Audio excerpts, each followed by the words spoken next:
Bonjour mes frères, Kombo Nangai, Patience Mazenzambi, Nazali pasteur, na Kinshasa, na République démocratique du Congo, en Afrique. Na Yekoib Sabino un message, une vision que j'avais eu. Bon, bah ça dans Nzambe mingi, bah mon équipe que partagé en gros, na batu mingi, yango na yeko partagé na bino na nzela ya chaîne na biso. Ezalaki na 2015. Ngai d'abord na bongola mutema na âge ya 11 ans. Nde na saki expérience ya nouvelle naissance. 10 ans plus tard, nde Seigneur a saki nga grâce na comme prédicateur. Et aujourd'hui, nazali côté ya évangile partout les seigneurs m'appellent. Na mboka na biso, pe na libanda ya mboka na biso. Et si nous sommes en j'annonce l'évangile. Message central nangai ezali le royaume de Dieu. Alors un jour, na lalaka nandaku nangai na 21h. Mais d'habitude na lalaka 21h te. Nga na lalaka mingi après minuit. Vi misala na salaka, nde na lalaka souvent après minuit. Donc je dors très tard, je me réveille très tôt. Mais mon colonne particulièrement à 21h.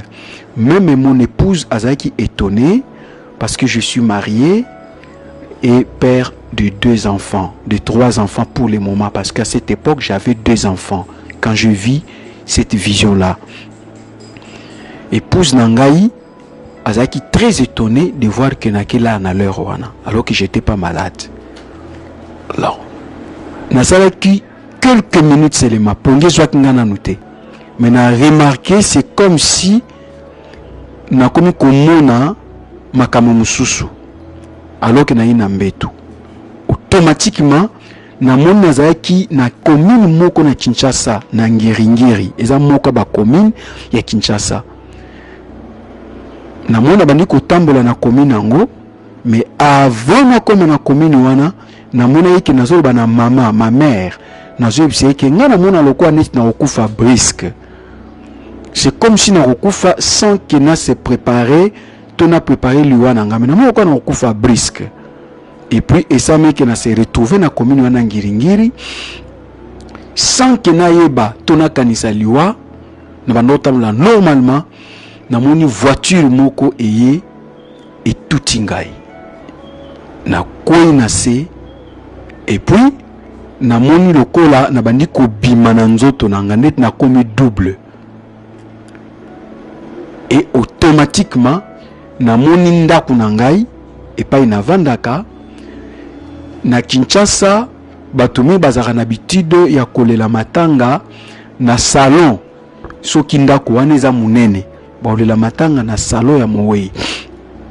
Na moni na salon na ngai loko ezali munene na moni batie cercueil pe corps na nga na kati kaka na bilamba oyo batutelaki ngai na mutuka na moni corps na nga na kati na moni ba décorer salon kitoko.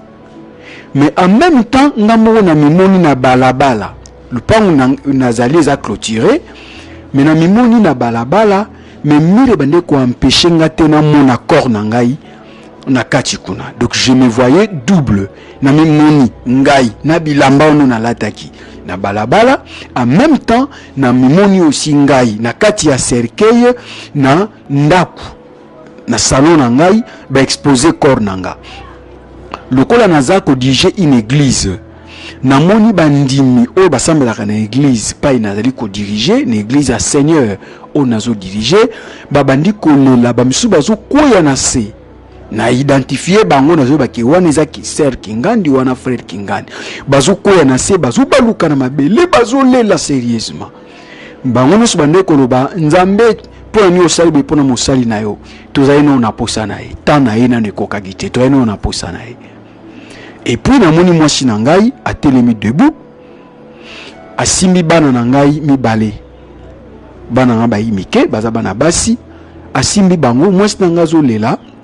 Mais bana bazo lela te au contraire ba otala maman na bango ndenga zo lela. Mais mwasi na nga zaki très triste. Siko ngai na bandi ko yebisa batu na moni batu bazo ki mambangu bazo wana bazo loba akufi. et bamsu bazo cité kombo na ngai. Et puis nga siko na moni sœur moko que je connais azo ya mbangu na bando yebisa ino kende yebisa mwasi na nga na kufite ngai yo na telemi awa. Pourquoi azo lela? Kende yebisa mwasi na nga fi yango azo yo kangate. Loko azo pousa na nga na bandi ko pousa na verre ye pona simba ye. Tonka na tiena simba ende na ye komona ke loboko na nge leki. Eleki donc a komi transparent.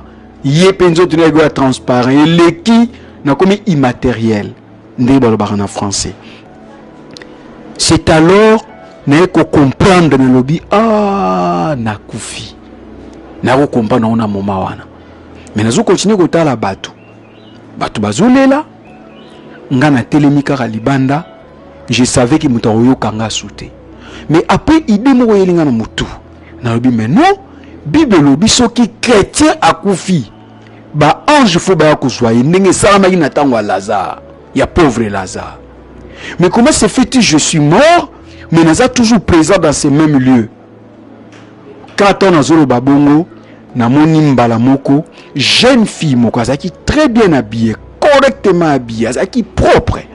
Aye asimbinga bandeko botala ndenge simbaringa asimbinga boye na loboko atie mosapine boye nga pe na tie boye asimbinga boye na sentir que muta simbinga alors que to na simba mwana mwasi wana azaki vivante loboko na ngele kaki to na ki matériel mais ye tanga simbinga na sentir que muta simbinga to na talie a seki a sourire azaki très gentil envers moi abina ngai na français. Allons-y. C'est alors bande ko na moto bandi ko kende na ye, to bandi ko kende, to bandi ko s'éloigner na esiko bato bande ko la matanga na ngai. Ide pe longwenga mbala moko ke kina kufaki. Ide longwenga ke bato mo bazaki pembeni wana, ide longwenga ke mwasi na ngazaki wana, mbamona bandi ko kende. Mais to kei, je vous dis ce que je vis. Comme na terrain moko na salaka campagne d'évangélisation kala na terrain yango na 2012 nga vision na mona yango na 2015. Alors tonto bandi ko kende mes frères na comme na terrain wana na se souvenir que na salaka campagne d'évangélisation en plein air na terrain wana na ba musiciens je veux pas citer leur nom pour les autorisations na bangote ba musiciens ba yebani ba mona bi oh na salaka campagne ah na kanisi yango to pusani na moni deux blancs bazaki ba mibange mobali na mwasi basimbani bazoya meni bazoya lokwa mutu moko azomona te c'est-à-dire batambi bazo debrier nzela mamo fiyo asimba kinga tuningai abina ngai esko yebi bato wana bazoya na bitene yebi bango te yo muto yebi alobina ngai en tout cas je vais vous dire ce qu'elle m'a dit. Je ne suis pas contre une église quelconque, mais j'ai dit ce que je vis. Parce que les frères m'ont demandé de dire ce que je vis. Les chrétiens m'ont demandé ça. Maintenant, à l'obi nangai, bazalaki ba prêtre, bangomi balé, ou anazaki prêtre, ou anazaki religieuse. Mais pourquoi bazotam le quoi bazo monatabi? Oui, parce que bazaki ba aveugle. Et le quoi bazaki ba aveugle, ndenge baza a na monde oyo baza pe ba aveugle, il ne voit rien. Mbala moko sans ki muta yebisanga, une parole de Dieu est matinga na motema. Parole yesu alobaki, ce sont des aveugles qui conduisent des aveugles. Baza ba kufimi so ba bazo tabisa ba kufimi ba kokoya ba mba na libulu. Na moni mo bazo kende et puis ba tous les aki devant bango bazo kende bi suite na bango te. Mais seulement ba yebisa qui ils étaient. Et puis nous avons continué avec la fille. Bamoto comme na porte moko, porte en fungwami, tokoti. Donc tokoti na moni monde moko bien construit, il y avait des maisons, bandako batonga, mais misusu bandako on a une silité, misusu c'est silaki, misusu c'est sili bazota ba couleur. Mais il n'y avait pas de gens. Il y avait des pelouses, ba place misusu bazolo na non ba fleurs. Mais c'était un monde vaste. Mokili moko munene me batu bazate. Et puis il y a un silence moko terrible. Une jeune fille en a tuninga lisusu. Je ne sais pas qui elle était. Je ne pouvais pas dire qu'elle était un ange. Mais ce n'est qu'après que j'ai compris qu'elle était un ange. Jeune fille en a tuninga lobby. oyebi place toza, oyebi mboka toza. Ngana bite na yebi te na répondre sur yo muto yebi. Alobi na ngai place o tozali. Eza esiko nzamba bongisa pona bato bazo kufa en Jésus-Christ. Po baya kovanda en attendant les autres baya ko rejoindre bango et en attendant le Seigneur amema bango ne siko eza final. Ngana bien bon.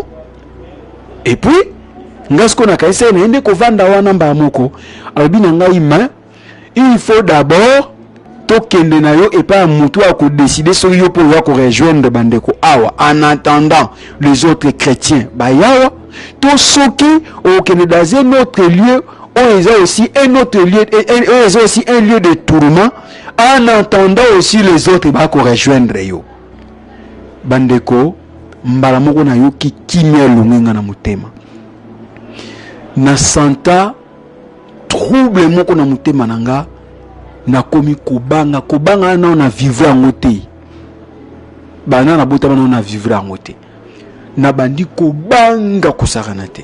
Je savais qu'azo me mangai vers celui qui va décider sur ma vie. To bando kenenaye to komi na porte mususu ne sikande na moni ya tikingai. Je commence à marcher seul. Na bando tambula ngamoko.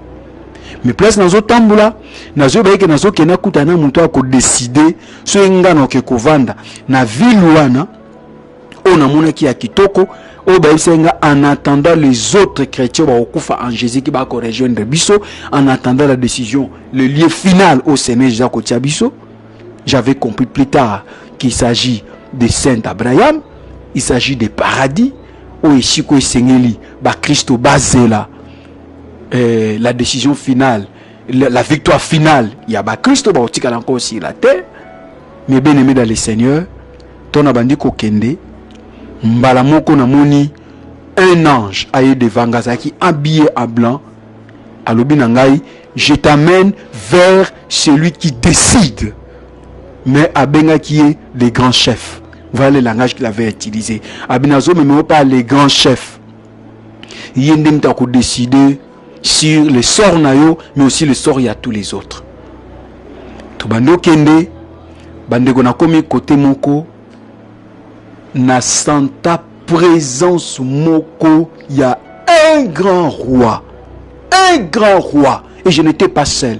Il y avait aussi les autres personnes bando ya penzela monanga mais mutando tuna muninga zate mutando ta la vie naye personnelle. Personne ne s'occupait ni se soucier de l'autre. Mais chacun d'autre a la vie naye moko personnel devant ses grands chefs. Présence wana ya mutamu nene. Et puis nazo mona okola mutu mais nazo yebate sachi de qui. Bongo visage naye na mona yango avec clarté, avec précision te. Mais seulement nazo yeba na mona ni ebandel naye ni fin naye. Puis nazo yeba que ma colonne naye ko toucher la terre te. Il était tellement grand, tellement gros. Simple présence na ibane ko sa mututo anoya devant wana à s'agenouer. Personne ne demandait de s'agenouer. Mais mutune soit commis pembeni ya présence wana il s'agenou. C'est ce qui s'est passé au Sinanga. Ton a commis wana, je me suis agenoué sans que batunanga, sans que basenganga. Na s'agenoua présence wana lequel tellement munene et ben notin ka mutune soit s'agenoua senti que je suis devant un grand roi. Ngaku tu na s'agenoua face contre terre.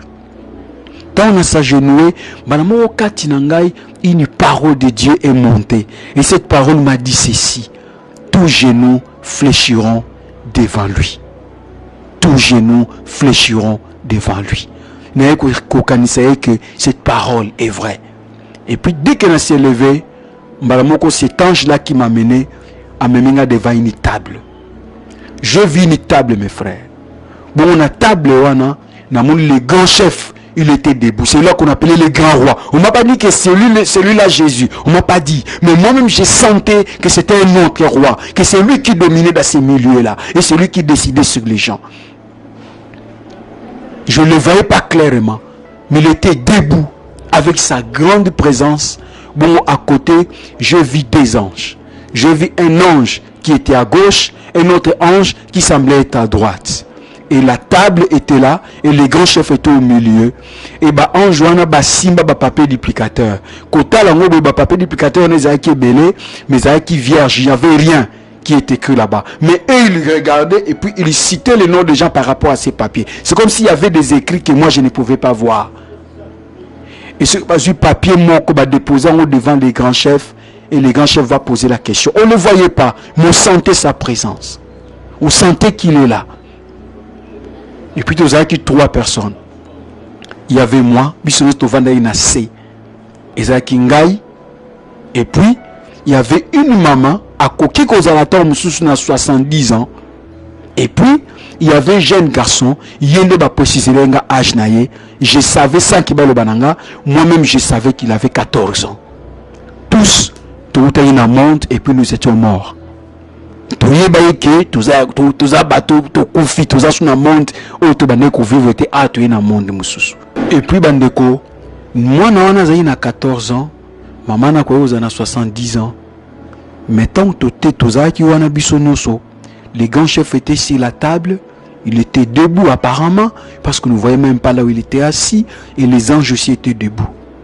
Et puis quelque chose me disait encore à l'intérieur, que ndenge boza awa, opposé bino mituna, chacun de vous doit se justifier comment il a dirigé sa vie sur la terre, mais surtout comment il avait préparé sa mort. Et puis les grands chefs a eu papier duplicateur, il y a moko déposé en moi batuni, c'était cette maman. On lui a posé la question de savoir, mais je n'avais pas la paix. Je tremblais, j'avais peur. Je disais au Seigneur, quel sera mon sort dans ces lieux? La maman a dit, batuni question, yoka question batuni qui et yoko ngana yoka ki. Batuni question, il y a pas maman, les grands chefs abinaï, yebisanga comment tu étais mort. Raconte-moi comment tu étais mort.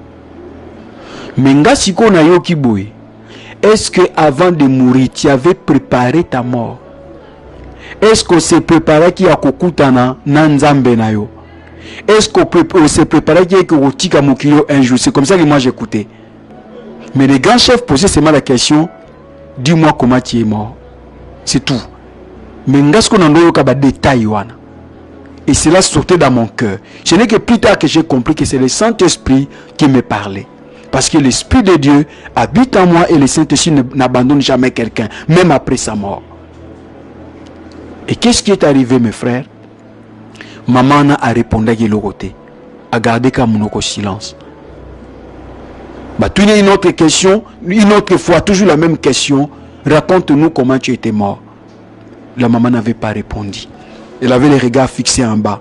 Et j'ai remarqué aussi, là où la voix parlait, elle ne regardait pas les grands chefs.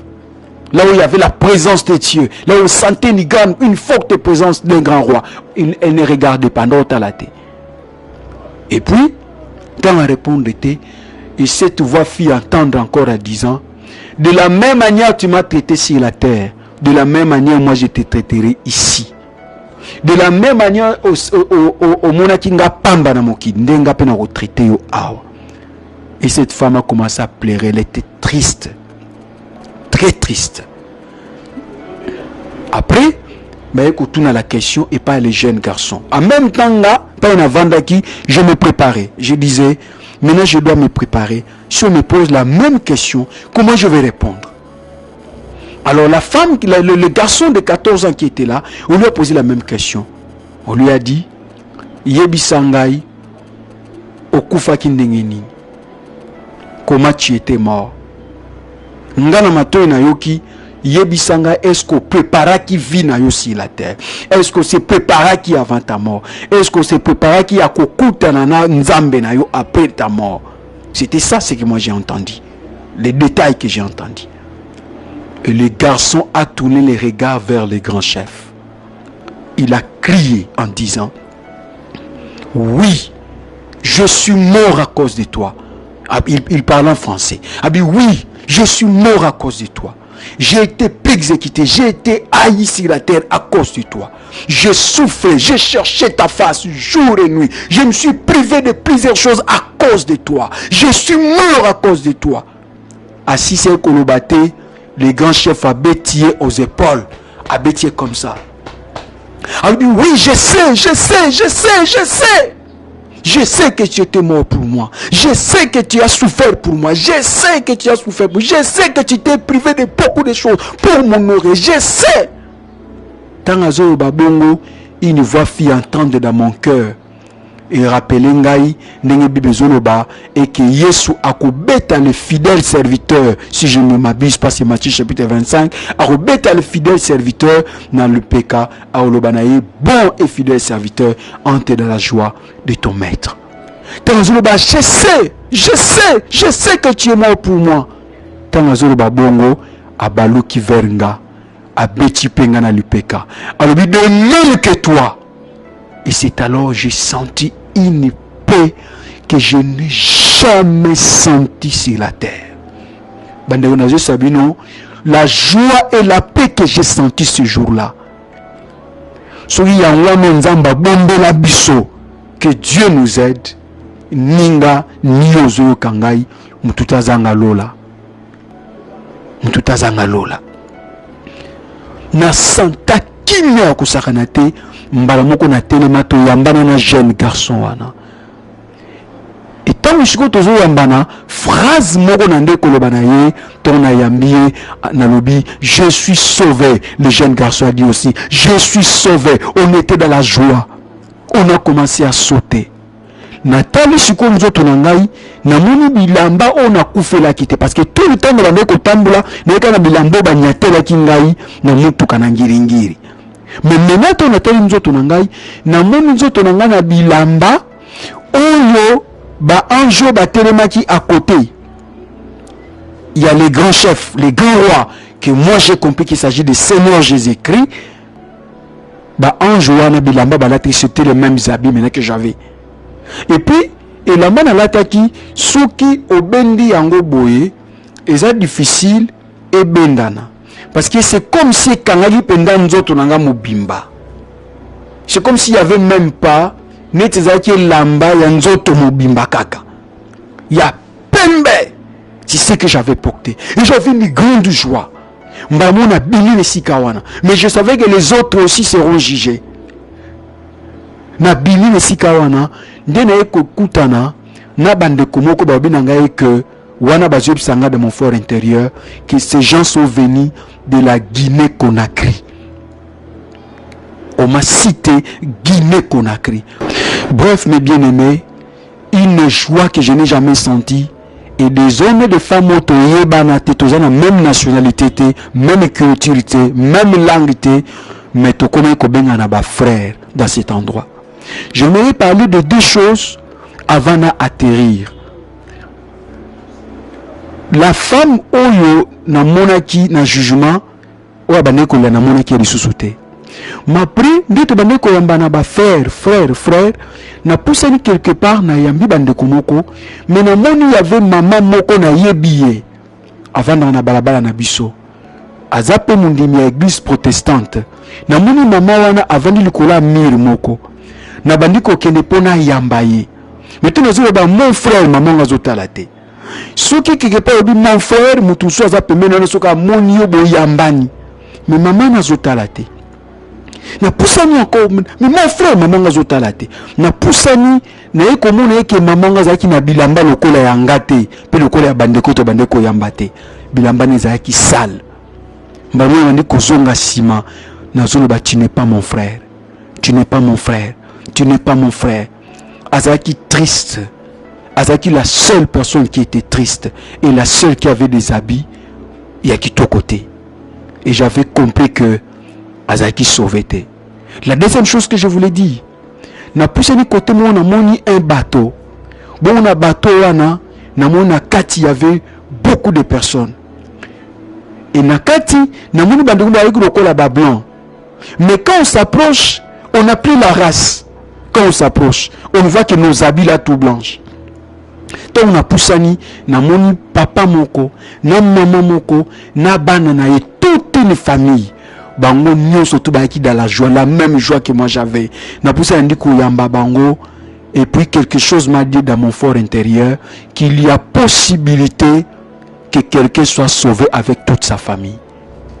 Si vous lisez d'ailleurs Actes des Apôtres, chapitre 16, verset 30 à 31, les apôtres avaient dit, quoi au Seigneur, tu seras sauvé toi et ta famille. Bande de qui sauver toute ta famille. Et puis mes frères, na kutali na ange moko, azali na bilamba lokolanga, na lobi na ye, nga naza awa.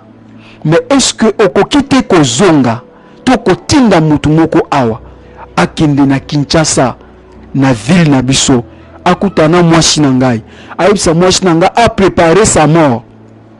Parce que nga na kufaki brisque, a préparé sa mort, afin que ye tanga koya azala peni siko pa nga nazali. Et cet ange m'a répondu, patience, occupe-toi de toi-même. Là-bas, elle a les prophètes, elle a aussi Moïse. C'est ce qu'elle m'avait dit. N'a qu'à comprendre la même réponse qui a été donnée au Abraham à Pesaki et pas il y a l'homme riche lorsqu'Abaneko Sengaye atinda pauvre Lazare. Mais même temps que le bandengwana atinda pauvre Lazare pour que neko yebisa bandeko na yeba se préparer pour que ba yate na lieu de tourment après leur mort. Même temps que le balikamwana pour ma femme, mais na mutu nangai, je ne me souciais pas d'elle comme ma femme. Parce que la joie nazaki nango et bandeko sala ki na ba ko te ki liba les alaka, bana bazalaka, j'étais très content parce qu'elle a été sauvée. Et après quelques temps, bandeko, na ekomona lokola na lamuki. Nde na ekomona dans ma vision, na mona lokola neti na lamuki. Et puis, na se retrouvé na chambre na ngai. Donc na se retrouvé na chambre na nga, na bandiko yebisa madame na ngai. Que yela ngai carnet, il y avait des carnets moko songolo, na utaka nango, na mission de veillation na mboka moko, na bimaka libanda ya Kinshasa. Siku nazolo ba yilanga carnet on na yaka nango ton na zaka na mission na Cameroun. Yaka nango parce que je dois noter des choses que j'ai vues car il faut que je les dise aux gens. Le Seigneur me demande de le dire aux gens. Yilanga carnet wana. Ma femme n'écoutait pas. Elle m'a insisté et n'écoutait pas. Et moi-même, je me suis réveillé, je me suis mis debout. Na kiko luka, moko ya ba papier kako za ki pembeni wana, na bimi libanda, na bifono noter makambo dans un endroit très calme. Je dois le dire à l'église du Seigneur, je dois le dire aux créatures de Dieu, à toute la création. Baye bake, écoutez la phrase. Baye bake, nous ne devons pas nous préparer, mais nous devons être prêts. C'est la phrase que j'avais dit. Et à ce moment, quand je voulais noter, Ndena s'est réveillé normalement maintenant. Comment je me suis réveillé, bandeko? Nabandi komona kena komi kokota na kati ya nzoto na ngai. Namoni kena koti na kati ya nzoto directement na senti ba douleur.